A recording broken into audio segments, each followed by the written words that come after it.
many people's minds come together. For example, in deciding should we pollute the environment or unpollute the environment, which is a big effect on health.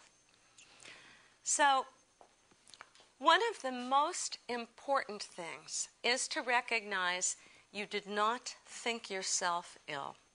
However, your mind has a tremendous amount of power in helping you to become well again. That you can do. I want to just mention a couple more studies looking at mind-body medicine and looking at what guilt does to us and looking at the opposite of that, what connectedness does to help us. Guilt isolates you, don't you think?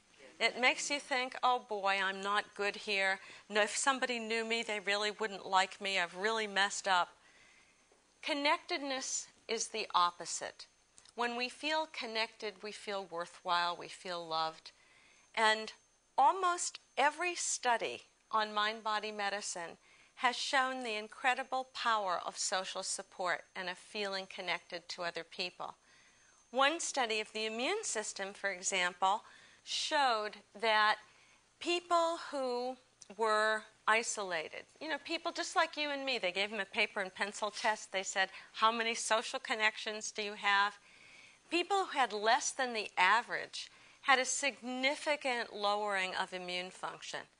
But people who said, I've got lots of people to talk to, lots of people to be with, these people had a healthy immune function. And almost all of the studies mimic that particular kind of study. So sometimes I think, gee, we think about wellness and we think about let's get up at 4 in the morning and go to the gym and then eat our Wheaties and then go to work and we'll all be alone and we'll all be miserable. So when I get on the phone with my friends, I think now I'm doing something for my immune response. Now I'm talking. This is good. But that's so important, social contact. Now, I want to give you a way of looking at medicine that will take all of this into account. And this is the work of a very dear friend of mine, an internist and a writer whose name is Dr. Larry Dossey, D-O-S-S-E-Y. He's also the editor-in-chief of a wonderful journal called Alternative Therapies. He said, if we really want to look and see what is the medicine of the future, we have to look back to the past and say, what was medicine like 100 years ago when scientific medicine first came? And he says that's the first era, E-R-A, the first era or time frame of medicine. And that was our understanding of the body as a machine, which has been incredibly powerful. For example, it was only the 1920s when insulin was discovered. And you think about that. People with insulin-dependent diabetes can now live.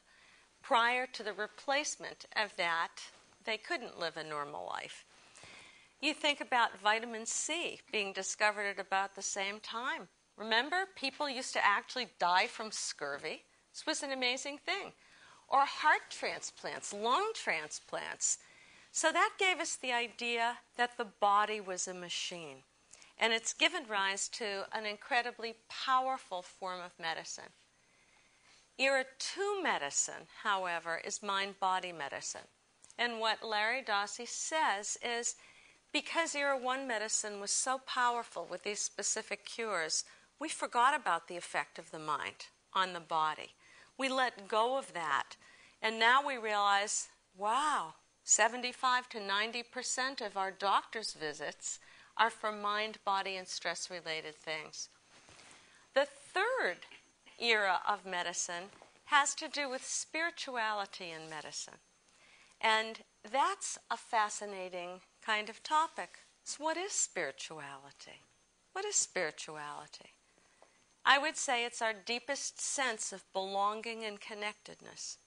That for me, a spiritual experience I had as a 10-year-old in my spontaneous remission was a sense of feeling so loved and connected to the universe that that's what I have always thought of as spirituality. And of course, that's what religions are trying to bring us back to. Sometimes they succeed greatly, and sometimes not. But that's the point of spirituality. Now, if era 2 medicine, mind-body medicine, says your mind affects your body, era 3 medicine says something truly radical. Era 3 medicine says we are all interconnected. All our minds are one mind, which means that your mind affects my body, and my mind affects your body. That's really radical, isn't it? And it sounds most peculiar. Now, don't forget, I love science. And I have to say that I'm a skeptic. And a skeptic is a person who keeps an open mind without letting their brain fall out. Now, is there evidence to support this contention? And I would say, yeah, there's some really, really good evidence to support it. Let me give you just 2 tiny little studies about minds being interconnected. One of them was done by a woman called Marilyn Schlitz, and it has to do with something probably you've all experienced. Were you ever riding down the highway in your car and you were sure someone was staring at you? Yes? And you felt compelled to turn around and see them. And then they get so embarrassed if they get caught. That's always fun, that moment of... Now, here's the thing. How do you know that somebody's looking at you? What's the inner cue?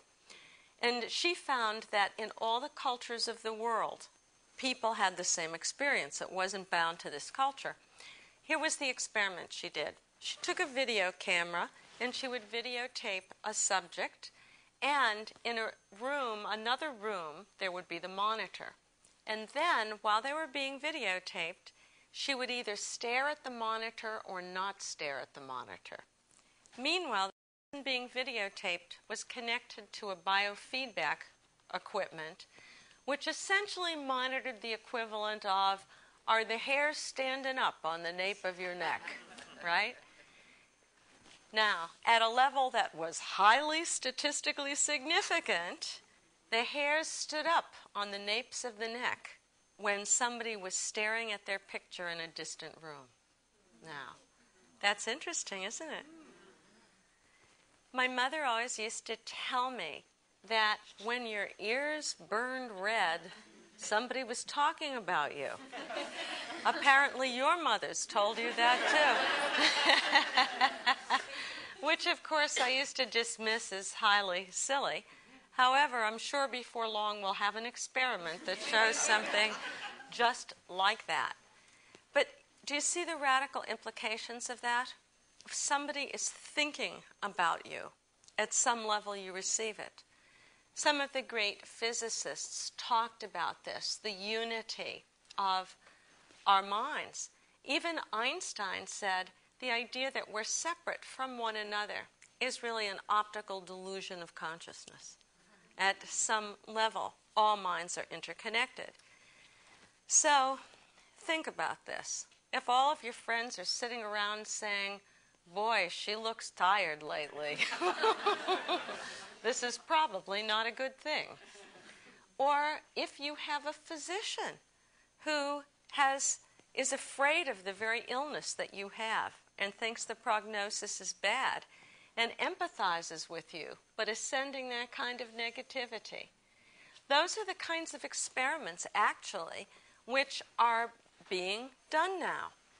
So the idea is this. The idea is not that we use the power of the mind and we ignore Era 1 medicine. That would be foolish. We have to put all of these together.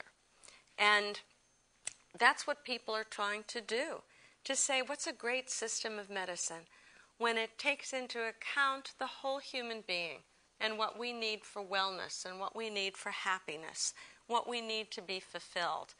Plus it gives us the best in medicine and surgery and techniques, and it incorporates even things like the power of prayer.